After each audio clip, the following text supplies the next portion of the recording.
pieces of everything now, and then you're black again. Can't make it back again from everything now. More panpipes and modern music, please. Arcade Fire there on Radio 2. On the way, Heather in Notts will kick off our 3 o'clock rock. But before that, the news. This is Radio 2 on the BBC Sounds app, on your smart speaker and on 88 to 91 FM. BBC News at 3 o'clock. This is Nikki Cardwell. One of the 6 people hoping to replace Boris Johnson as Conservative leader and Prime Minister is about to find out they've been eliminated from the contest. Tory MPs have been casting their ballots for a second time as they whittle down the candidates to 2, who will then be put to a vote of party members. The former Chancellor Rishi Sunak is the current front-runner, with Penny Mordaunt in second place.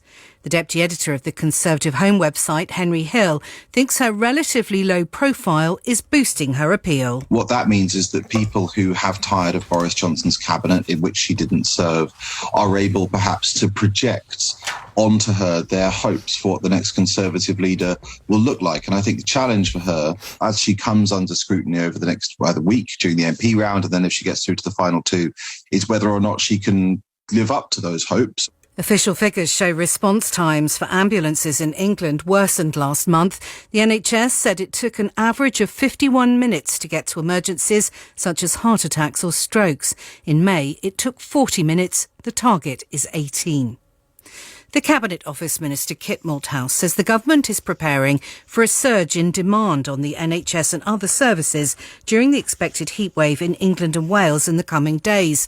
After chairing a meeting of the Cobra Civil Contingencies Committee, Mr Malthouse called on people to look after the elderly and those with cardiovascular problems and the very young. The first line of defence is actually individual behavioural change, that people need to take care, wear a hat, drink water, but critically also we are asking people if they have an elderly neighbour, particularly if they live alone, that it would be a neighbourly thing to do to check up on them.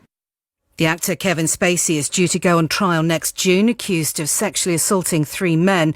Appearing at the Old Bailey this morning, he pleaded not guilty to 5 charges. The alleged offences are said to have taken place in London and Gloucestershire between 2005 and 2013. Drivers at 8 rail companies are to go on strike on Saturday the 30th of July in a row about pay. The government has described the industrial action by ASLEF union as destructive and incredibly disappointing.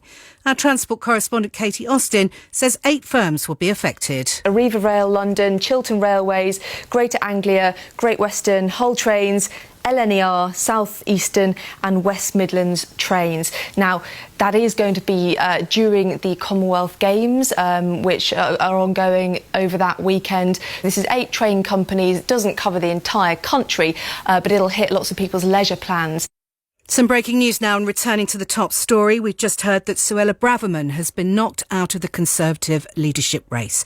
Once again, Rishi Sunak came top after the latest ballot. And Bruce Springsteen and the E Street Band have announced concerts in London, Edinburgh and Birmingham between May and July next year. It's part of a tour which starts in Florida in February. Springsteen surprised fans last month by making a guest appearance during Sir Paul McCartney's headline set at the Glastonbury Festival. BBC News, it's 3 minutes past 3. OJ Borge. Would you look at the time? 1, 2, 3 o'clock. 3!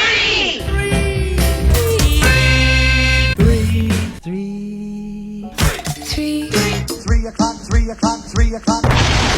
So it is time for our penultimate 3 o'clock rock. 3 people choosing 3 songs that rock our world. They've been great so far this week. I give you the OJ Borge guarantee that it's going to be good again today. So, who do we chat to first? We say hello to Heather. Where are you today, Heather? Hi, OJ. I'm in Nottinghamshire. Oh, okay. Specifically in Nottinghamshire? A market town called Southall. Some people call it Southwell. Depends. It's a bit of a bone of contention. Okay, and if we were going to head there for the day, what's the first thing we should do in Southwell, Southall? We've got a lovely minster that you need to go and see. Okay, just for those in the room who don't know what a minster is, definitely not me. What's a minster? Is it a cathedral? Yeah, pretty much. A big church. Oh, right, okay. Let's stop talking about landmarks. Let's talk more about music. Am I right in thinking that the 3 artists you've chosen, you've seen all of them over the last 30 years? Yes, I have seen them all live, yes. Okay, so we're starting with Howard Jones. When did you see Howard Jones? The tender age of 15, Was it your first gig? yes. The first band is always interesting, isn't it? Yeah, it was amazing. It was a real eye-opener. It was just, really fantastic. And what is it about the song you've chosen from Howard Jones that you love so much? I just think it's just a really upbeat song and just says what it means, doesn't it? Okay, you introduce it for me, Heather. So this is Howard Jones, Things Can Only Get Better.